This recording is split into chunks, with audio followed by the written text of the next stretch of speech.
এখন আমরা স্পিডটা বেশিটির যে সুইং ডোর আছে, সুইং ডোরটি আমরা লাগিয়ে ফেললাম, যেটার মাধ্যমে আমরা যে বাতাসটা আছে এসির যে ঠান্ডা বাতাসটা আসে এটা কাভারিং করে ওঠানামা করে এটা লাগালাম। এখন আমরা কেসিংটি লাগানোর চেষ্টা করতেছি।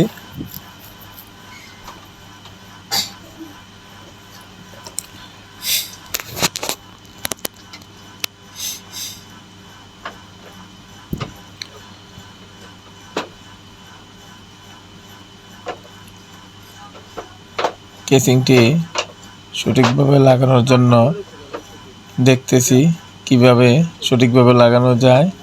এটার যেই সেটিংয়ের যে বিষয়টা আছে, সঠিকভাবে সেটিং না হলে ভাইব্রেশনের সাথে সাউন্ড হবে।